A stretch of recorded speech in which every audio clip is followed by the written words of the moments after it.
Sir आप mute है। Sir आप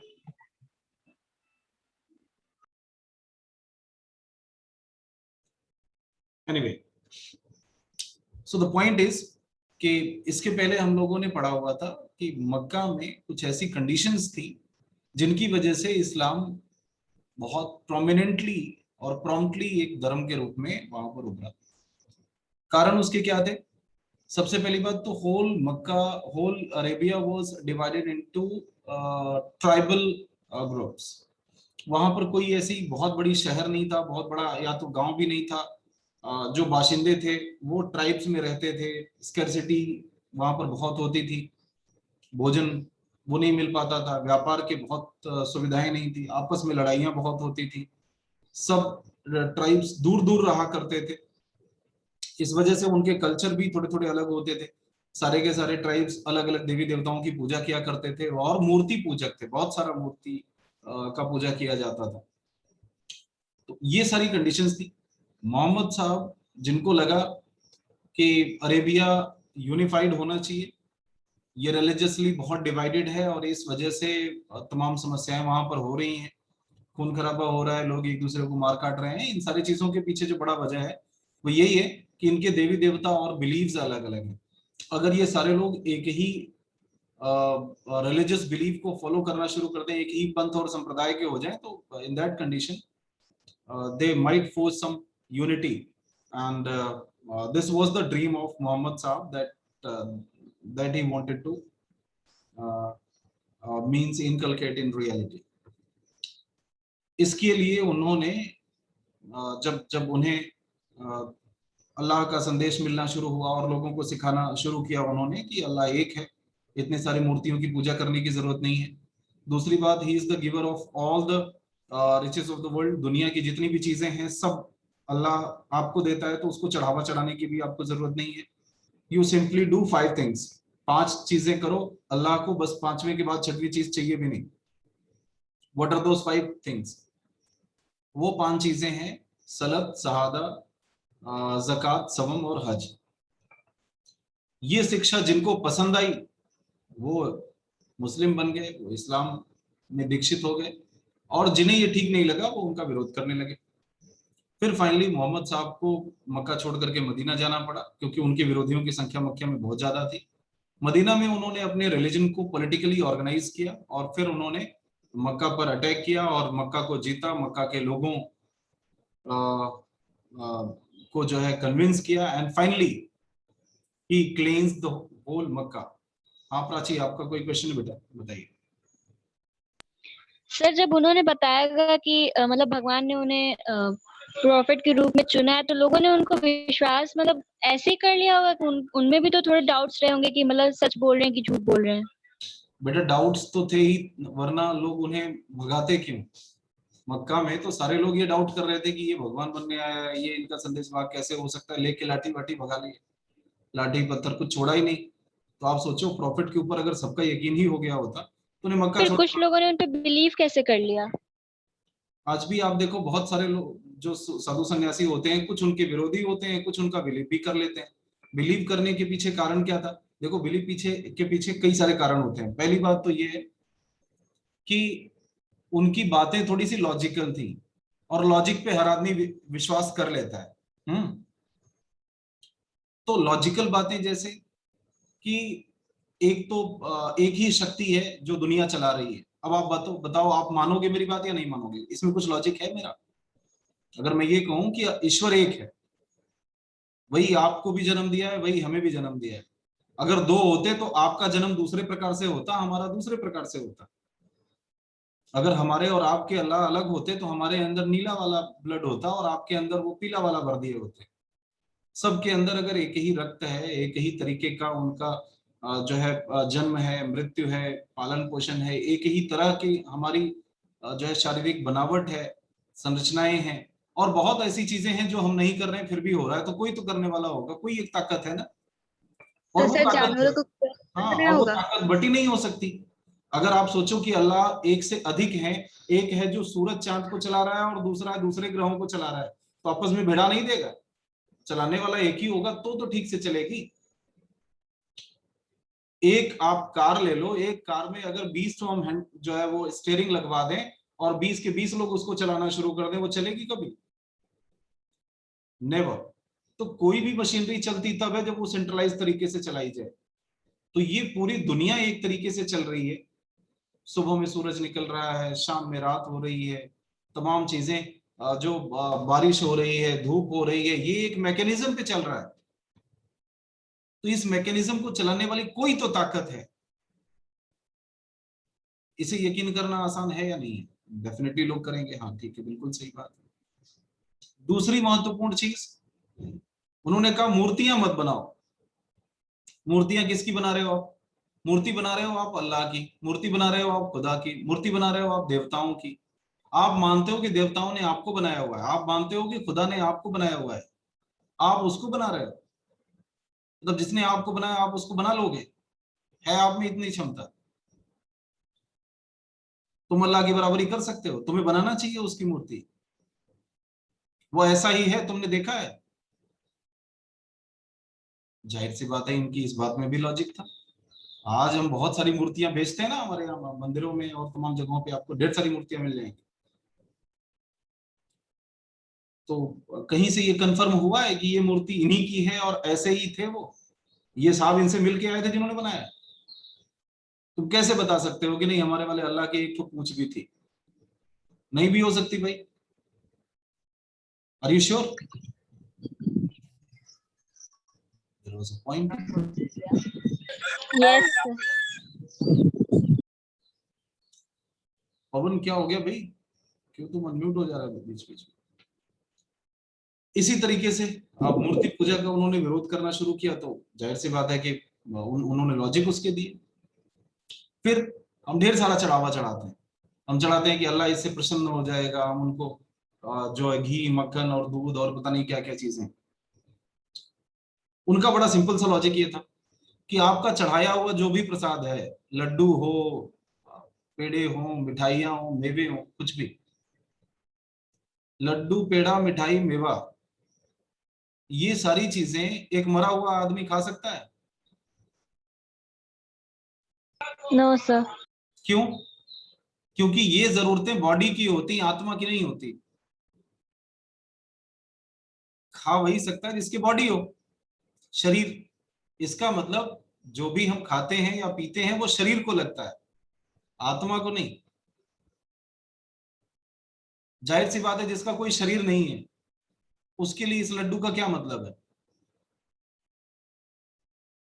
है कोई लॉजिक? अल्लाह का तो शरीर कोई नहीं है, वो तो दुनिया में रहता नहीं, तो आप जिसको चढ़ा रहे हो वो खाएगा कैसे जब उसके हाथ नहीं है, मुंह नहीं है, नाक नहीं है, कान नहीं है? तो ऐसे में वो खाएगा कैसे? ये सारी चीजें तो उसने आपको बना करके दी है, तो उसको जो भी चढ़ा रहे हो गलत नहीं कर रहे हो। फिर अगली बात उन्होंने बताई, अगर तुम्हें बड़ा धर्म कर्म करने का शौक लगा है, तुम्हें चढ़ाने का ही शौक लगा हुआ है, तो तुम उनकी मदद करो ना। जो भूख से मर रहे हैं उनको चढ़ाओ, जिनके पास कपड़े नहीं है उनको कपड़े दो। तुम यहां पर क्यों चुनरी चढ़ाने के चक्कर में पड़े हो? तुम 1000 2000 5000 की चुनरी चढ़ाने से ज्यादा बेहतर है भैया कि तुम 100 200 रुपए का कोई कपड़ा खरीद करके ऐसे व्यक्ति को दे दो जो नंगे घूम रहा है इस ठंडी में, जिनके पास पहनने के लिए कुछ नहीं है। जकात करो, दान करो, चढ़ावा मत चढ़ाओ। क्या मोहम्मद साहब की इस बात में लॉजिक नहीं था? Yes sir. और वो कह रहे थे कि आप जो है अरेबिया एक ऐसी जगह है जहां पर बहुत स्कैर्सिटी है, भोजन प्रॉपर नहीं मिलता है, लोग एक दूसरे को मार के खा जा रहे हैं। ऐसी स्थिति में 1 महीने सब लोग रोजा रखो, एक ही वक्त खाना खाओ, कम से कम 15 दिन का खाना हर व्यक्ति बचाएगा। और इस तरीके से 10 व्यक्ति मिलकर के 150 दिन का खाना बचाएंगे, 20 व्यक्ति मिलकर के लगभग 300 दिन का खाना बचाएंगे। 300 दिन ऑलमोस्ट 1 साल हो गया। तो आप सोचो एक आदमी का अगर 20-25 आदमी मिल जाए तो एक आदमी का साल भर का राशन बचा लेंगे। क्या ये ठीक नहीं है? ये लॉजिकल नहीं है? तो मोहम्मद साहब ने सिंपल लॉजिकल बातें करी, ये लोगों के समझ में आने लगी, तो उनके फॉलोअर्स बढ़ गए। तो फॉलोअर्स बढ़ने बढ़ाने के पीछे का सबसे बड़ा रीजन होता है लॉजिकल बात करना, जो भी लॉजिकल बात करेगा उसके पीछे लोग भागने लगे। आप किसी का भी देख लो, आप देखो दयानंद सरस्वती के फॉलोअर हैं या नहीं है, जिन्होंने आर्य समाज बनाया? Yes sir. पढ़ा है उनके बारे में? चलो मैं आप एक छोटी सी कहानी उनकी भी सुना दे रहा हूँ। दयानंद सरस्वती, जिनका नाम मूल शंकर हुआ करता था, वो बचपन में ही बड़े मतलब ऐसे व्यक्ति थे जिनका सन्यास की तरफ बड़ा रुझान था, और कुछ परिस्थितियां भी इस तरह की हो गई। उनके पिताजी जो है वो बहुत बड़े शिव भक्त थे, और उनके यहाँ एक परंपरा होती थी कि शिवरात्रि के दिन दिन भर उपवास रखा जाता था और रात भर भजन कीर्तन होता था। मन तो नहीं था, लेकिन बिना मन के ही मूल शंकर रात में बैठे, क्योंकि उनके यहाँ परंपरा ही यही थी, पूरे परिवार के लोग वो दिन भर व्रत रहे, रात भर खूब अपना भजन कीर्तन किए, और जब 2, ढाई, 3 बजने लगा रात के, तो सबके नींद आ गई, ऑलमोस्ट सारे के सारे वहीं पे भजन करते करते ही सो गए। लेकिन मूल शंकर, उन्होंने जो है पानी का छिट्टा मार मार करके खुद को जो है जागते हुए रखा, चैतन्य रखा कि नहीं, आज तो मैं पूरी रात शिवरात्रि में जाग के गुजारूंगा। मैं देखना चाहता हूं कि जो है इस रात्रि पे व्रत के से और पूजा पाठ से होता क्या है। हुआ क्या, रात के समय उन्होंने देखा कि एक चूहा निकलता है बिल में से, और जो शिव जी के ऊपर, उनके शिवलिंग के ऊपर चढ़ाया हुआ प्रसाद था, लगा खाने। काफी देर तक देखते रहे वो चूहा, फिर उतरा, फिर आसपास देखा, जब कोई जग नहीं रहा था फिर चढ़ गया, फिर खाने लगा। अब मूल शंकर इस बात को लेकर परेशान थे कि इन्हीं शिव जी से हम उम्मीद करते हैं कि ये पूरी दुनिया की रक्षा करेंगे, अपना लड्डू खुद नहीं बचा पा रहे हैं। एक चूहा आकर के इनके सर पे तांडव करके वो लड्डू खा के चला जा रहा है। अब जो आदमी, जो देवता, जो भगवान चूहे तक को नहीं भगा सक रहा है कि भाई हटो यहां से, लड्डू हमारे लिए चढ़ा हुआ है, वो हमें कैसे बचाएगा? जाहिर सी बात है, मूर्ति पूजा में कुछ झोल है, ये ठीक नहीं है। उन्होंने मूर्ति पूजा का विरोध करना शुरू किया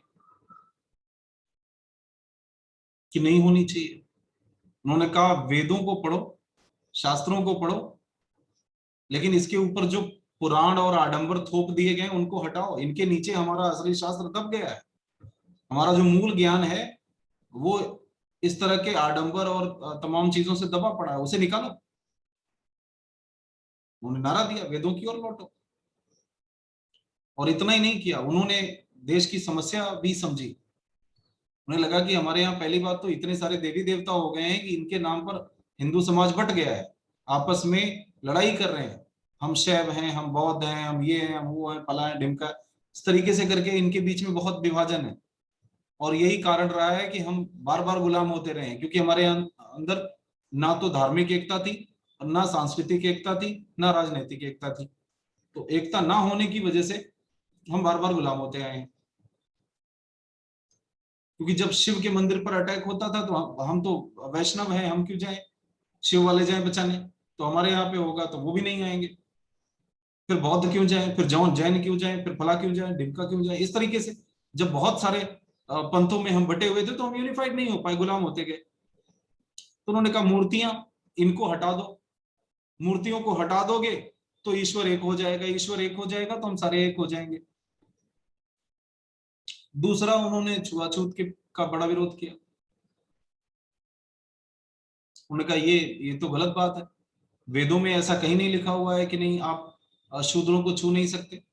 वेदों में तो ये उदाहरण मिलते हैं कि आप, एक जो है वो पिता ब्राह्मण है, पिता वैद्य है, तो उनका लड़का जो है वो ब्राह्मण हो जाता है, उनकी माँ दूसरों को घर में सेवा करने जाती हैं, चक्की पीसती हैं, उसी में कोई वैश्य हो जाता है। तो इसका मतलब वो तो कर्म के आधार पर था। एक ही खानदान के लोग 10 लोग 10 अलग अलग काम करके 10 अलग अलग जाति के हो सकते हैं।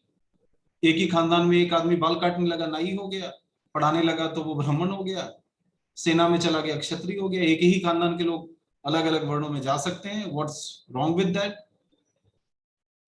तो ये छुआछूत तो नहीं हुआ उसमें। तो इस तरीके से उन्होंने जब लॉजिकल बातें करनी शुरू करी तो उनके भी बड़े फॉलोअर हो गए, पूरा आर्य समाज खड़ा हो गया। आप आज देखते हो दयानंद सरस्वती के पीछे बहुत सारे लोग। तो उन्होंने दोनों बातें, एक तो छुआछूत को उन्होंने खत्म कराया, मूर्ति पूजा को उन्होंने खत्म कराया, वेदों को फिर से स्थापित किया, और इससे भी बड़ी बात, उन्होंने हिंदू धर्म से वो लोग, खास करके जो अछूत जाति के थे, जिनका हिंदू धर्म में बहुत सम्मान नहीं होता था, वो अक्सर करके ईसाई या मुसलमान बन जाया करते थे, जहां इक्वलिटी उन्हें ज्यादा मिलती थी। दयानंद सरस्वती ने उन सबको दोबारा से कन्वर्जन शुरू कराया। उन्हें लगा कि अगर इस तरीके से होता रहा तो थोड़े दिनों में तो ये धर्म ही खत्म हो जाएगा।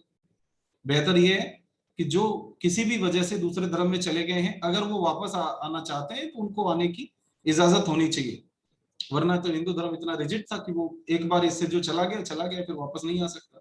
उन्होंने फिर यज्ञ हवन करा करके उन्हें वापस लेना शुरू किया, जिसको हम शुद्धि मूवमेंट कहते हैं। तो ये लॉजिकल बातें थी, लोगों को पसंद आई, उनके फॉलोअर्स बढ़े। रामकृष्ण परमहंस, उनके फॉलोअर्स बढ़े क्योंकि वो लॉजिकल बात करते थे। शंकराचार्य लॉजिकल बात करते थे, उनके फॉलोअर्स बढ़े। तो जाहिर सी बात है कि जब भी आप लॉजिकल बात करेंगे तो लोग आपके फॉलोअर जरूर होंगे। बुद्ध को देख लो, क्यों लोग उन्हें भगवान मानने लगे, क्यों उनके फॉलोअर्स हो गए? क्योंकि वो भी वही बात कर रहे थे, वो एक अलग लॉजिक दे रहे थे, लेकिन उनका भी लॉजिक उतना ही सटीक था जिसके समझ में आ जाए। वो कह रहे कि आत्मा परमात्मा ये सब जो चीजें हैं जो तुम ब्राह्मण लोग कर रहे हो, ये सारा आउट ऑफ सिलेबस कोर्स है, इसको तो बात ही नहीं करनी। उनसे पूछा फिर सिलेबस क्या है, किसके बारे में बात करें? अपनी समस्या के बारे में बात करो। तुम्हारी समस्या क्या है? तुम दुखों से घिरे पड़े हो, उससे आजादी पाने की कोशिश करो। मरने के बाद क्या होगा इसके चक्कर में क्यों परेशान हो? यज्ञ कर रहे हो, हवन कर रहे हो, बलि चढ़ा रहे हो, जानवर मार रहे हो, ये इससे कौन सा फायदा होने वाला है? ये जन्म ठीक करो, अगला तो देख लेंगे बाद में। इसमें लॉजिक नहीं है। तो उनकी भी बातें बड़ी सटीक थी।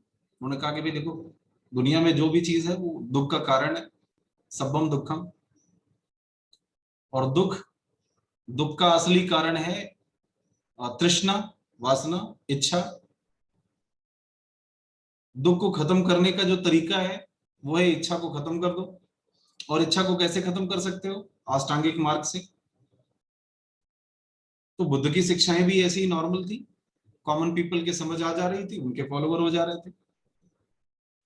कबीर के फॉलोवर बहुत मिलेंगे, कबीरपंथी, वो जो कि न तो हिंदू में मानते हैं ना मुसलमान में मानते हैं। मानवता और प्रेम का धर्म, ढाई आखर प्रेम का पढ़े सो पंडित होए, पोथी पढ़ पढ़ जग मुआ पंडित भयानक होए। तो कबीर दास के भी बड़े फॉलोअर मिलेंगे। मलूक दास, उनके भी बड़े फॉलोअर मिलेंगे। अजगर करे न चाकरी, पंछी करे न काम, दास मलूक का कह गए सबके दाता राम। भाग्यवादियों के भी मिलेंगे, आजीवक संप्रदाय के भी मिलेंगे, चारवाक दर्शन, उनका भी बड़ा लॉजिक था। वो भी ये कह रहे थे कि भाई इस संसार में मरने के बाद आपको क्या मिलेगा, इससे ये कौन जानता है। तो आप जब तक जिंदा हो तब तक ठीक से रहो। यावत जीवित सुखी जीवित तृणम कृत्वा घृतम पीबेत। जब तक जियो मौत से जियो, कर्जा ले लो लेकिन घी पियो। ये वाली फिलॉसफी भी लोग इसमें भी लॉजिक ढूंढ लेते हैं कि हाँ बहुत सही बात कह रहे हैं। फेटलिस्ट हैं बड़े सारे, भाग्यवादी हैं, वो भी लॉजिक की बात करते हैं। उनका लॉजिक है कि भाई तुम्हारे करने से अगर होने लगे तो तुम तो कुछ भी कर लो, होता वो है जो ईश्वर चाहता है, तुम बेकार में ही परेशान हो रहे हो। कई सारे लोग अपने अपने धर्म की रक्षा के लिए तलवार उठा उठा करके लड़ाई लड़ने के लिए पहुंच जाते हैं कि हम धर्म बचाएंगे, धर्म बचाएंगे। तुम धर्म बचाओगे कि धर्म तुम्हें बचा रहा है? पहले तुम तय कर लो कि क्या तुम्हारा धर्म इतना कमजोर है जिसे बचाने के लिए अब तुम खड़े होगे। सब बड़े सारे लॉजिक वाली बातें थी। तो मोहम्मद साहब भी इसलिए यकीन कर लिए गए क्योंकि उनकी बातें भी काफी लॉजिकल थी। ठीक है, चलिए, तो अब इसके बाद हम लोग नेक्स्ट टॉपिक पे आ जाते हैं कि चलो मोहम्मद साहब क्यों फेमस हो गए या क्यों उनके बिलीवर हो गए। ये बात शायद आपके समझ में आ गई होगी कि मोहम्मद साहब ही नहीं, इस तरह के तमाम लोग बहुत फेमस हुए और लोगों के फॉलोअर्स मिले, जो कोई लॉजिकल बात करता था। अब पॉइंट आता है Islamic calendar. The only topic that we are going to cover today is Islamic calendar को हम हिजरी कहते हैं, हिजरी इरा, हिजरी संवत। क्यों कहते हैं हिजरी? हिज्र का मतलब होता है विदाई, अलग होना, पार्टिंग। तो मोहम्मद साहब को मक्का वालों ने, चूंकि वो मूर्ति पूजा का विरोध कर रहे थे, तो मोहम्मद साहब को मक्का वालों ने 622 ईस्वी में मक्का से भगा दिया और वो चले गए मदीना, और मदीना में जाने के बाद उन्होंने इस्लाम की स्थापना करी। तो इसका मतलब 622 ही वो सन है जिस साल इस्लाम की स्थापना हुई। Islam as a religion was established in 622 CE. ठीक है, कहां? मदीना में, मक्का में नहीं। मक्का में ये धर्म नहीं पैदा हुआ था। ये कहां पैदा हुआ था? मदीना में। मक्का में मोहम्मद साहब पैदा हुए थे, लेकिन धर्म उन्होंने स्टैब्लिश किया था मदीना में। और चूंकि ये वो साल था जिस साल मक्का से मदीना जाना पड़ा मोहम्मद साहब को, जिसको हम हिजरी कहते हैं, तो इस साल को ही हिजरी साल कहा गया। और इस साल से शुरू होता है इस्लामिक कैलेंडर, यानी ये साल इस्लाम में पहला साल माना गया। ईसाइयों के हिसाब से ये 622 साल था। ठीक है, विक्रमी संवत के हिसाब से ये और भी आगे रहा होगा, 680-85 के आसपास पहुंचा होगा। लेकिन जो है इस्लाम का ये पहला साल था, मतलब यहीं से कैलेंडर शुरू होता है। और ये कैलेंडर बनवाया किसने था? उमर के टाइम में बनवाया गया था, ध्यान रखना, खलीफा उमर। यानी 622 से नहीं शुरू हुआ था, 622 को पहला ईयर माना गया है, लेकिन कैलेंडर एक्चुअली बना हुआ था 636-37 में, जब उमर थे। क्योंकि 632 से 34 तक तो अबू बकर थे, अबू बकर के बाद उमर आया है। ये कैलेंडर, इस कैलेंडर के अंत में AH लिखा जाता है। ठीक है, यानी हिजरी कैलेंडर। अब जैसे सब में लिखते हैं ना हम कि जो है 622 CE, तो ये 622 CE की जगह पर ये लिखेगा 1 AH, हिजरी कैलेंडर, हिजरी ईरा। अब हिजरी ईरा कितने दिनों का होता है? हम सभी लोग जानते हैं कि हम लोगों के कैलेंडर में 365 दिन होते हैं, लेकिन हिजरी कैलेंडर में 354 दिन होते हैं। क्यों? क्योंकि ये होता है लूनर कैलेंडर, चांद पे आधारित। और चांद आप जानते हो एक महीने में वही लगभग 30 दिन के आसपास पड़ता है, किसी में 29, किसी में 30। जो सोलर कैलेंडर होता है उसमें तो महीना 30 और 31 का होता है। आप पढ़े होंगे ना अपने यहाँ की, जो है वो जून 30 का होता है, जुलाई फिर 31 का होता है, अगस्त 31 का, 30 का सितंबर, अक्टूबर 31 का, इस तरीके से महीने होते हैं। लेकिन चांद पर आधारित कोई भी महीना 31 का हो ही नहीं सकता, क्योंकि चांद का जो साइकिल है वो 29-30 दिन का होता है। कोई महीना 29 का होगा, कोई 30 का होगा। इस तरीके से पूरा साल होता है 354 दिन का। सोलर कैलेंडर 365 दिन का। दोनों में अंतर लगभग 10-11 दिन। ठीक है, तो इस तरीके से 11 दिन का जो ये अंतर हो जाता है, ये 11 दिन का अंतर बराबर बराबर चलता ही रहता है हर साल। ये इसको मैनेज कभी नहीं करते। मैनेज नहीं करने का मतलब क्या हुआ कि 354 दिन के बाद फिर इनका पहला दिन आ जाएगा, यानी ईयर वहीं से चेंज हो जाएगा। अब आप सोचो कि अगर 365 के बाद ईयर चेंज होगा तब तो सही सही पड़ेगा, महीना सी के हिसाब से पड़ेगा, या जो क्रिश्चियन एरा है उसके हिसाब से पड़ जाएगा। लेकिन जब लूनर कैलेंडर होगा तो होगा क्या कि 354 दिन में इनका साल पूरा हो जाएगा। तो अगर 1 जनवरी से कोई साल शुरू हुआ है तो इनका 31 दिसंबर तक नहीं पहुंचेगा। कब तक पहुंचेगा? 31 दिसंबर में तो 365 दिन हो जाते हैं, उससे 11 दिन पहले ही। इसका मतलब लगभग 20 दिसंबर। तो इनका साल अगर 1 जनवरी से शुरू होगा तो 20 दिसंबर को खत्म हो जाएगा। तो अगला साल इनका फिर 21 से ही चालू हो जाएगा। उसके बाद वाला साल फिर 10 को खत्म होगा और 11 से ही शुरू हो जाएगा दूसरा वाला। तो इस तरीके से इनका हर साल पिछले साल की तुलना में 11 दिन पहले शुरू हो जाता है। और यही कारण है कि इस्लाम में हर एक जो त्योहार है वो पिछले साल की तुलना में इस साल 11 दिन पहले पड़ता है। अब मान लो अगर कोई त्योहार है, ईद है मान लीजिए, या बकरीद है। बकरीद आप समझो 21 जुलाई को इस बार पड़ने वाला है ना। अब अगले साल 2022 में ये कब पड़ेगा? उससे भी 10-11 दिन पहले। इसका मतलब 10 या 11 जुलाई को पड़ेगा 2022 में। उसके बाद फिर वो चला आएगा 30 जून के आसपास। उसके बाद अगले साल फिर वो आ जाएगा 20 जून के आसपास। तो आप सोचो कि ऐसे ऐसे 10-10 दिन खिसकता रहेगा। तो एक टाइम ऐसा आएगा कि जो बकरीद है वो कभी जनवरी में पड़ेगा, कभी जून में पड़ेगा, कभी दिसंबर में पड़ेगा, कोई फिक्स नहीं है इसी महीने में पड़ेगा।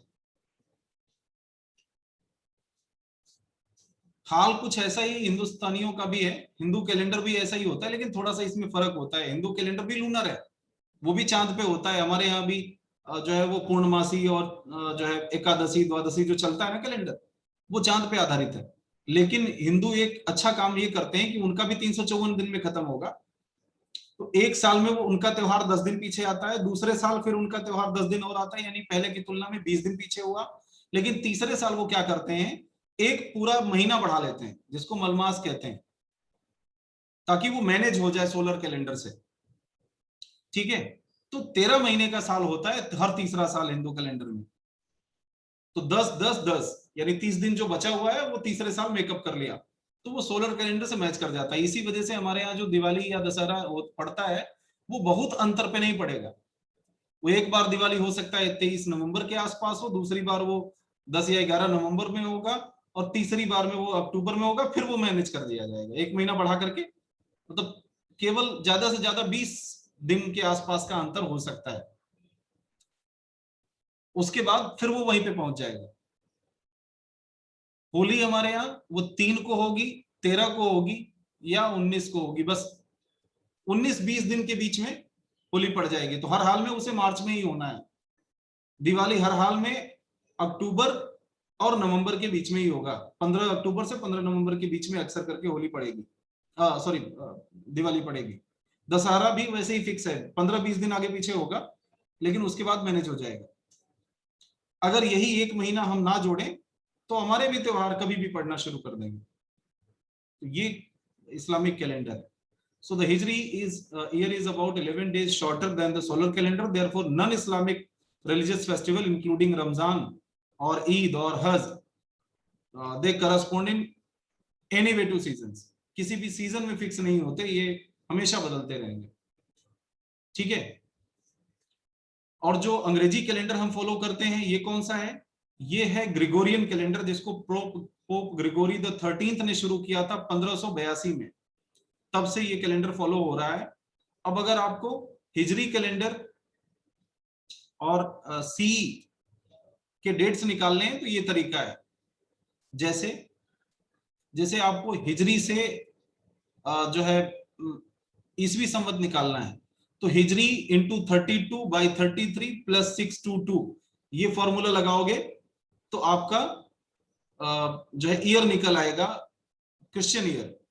और अगर आपको हिजरी ईयर निकालना है तो आपको क्या करना होगा, क्रिश्चियन ईयर -622 × 33/32। जैसे अगर आपको ये पता करना हो कि इस साल 2022 में कौन सा हिजरी ईयर चल रहा है इस्लामिक कैलेंडर के हिसाब से, तो ये सी कौन सा चल रहा है हमारा, 2021 चल रहा है 2021। इसमें से क्या करना है, 622 घटा लो, तो आपने माइनस किया 622, कितना हुआ 1399। अब 1399 में 33 से गुणा कर दो, मल्टीप्लाइड बाई 33, ये हो गया 46,167। अब इसमें 32 से भाग दे दो, डिवाइडेड बाई 32 हो गया 1442। यानी जो अभी आपका हिजरी ईयर चल रहा है वो कौन सा चल रहा है, 1442, ये आपका हिजरी कैलेंडर निकल के आ गया। ये सन चल रहा है इस्लामिक में। बस, तो आज इतना ही सीखो, कल फिर आगे बढ़ेंगे इसके। Thank you so much.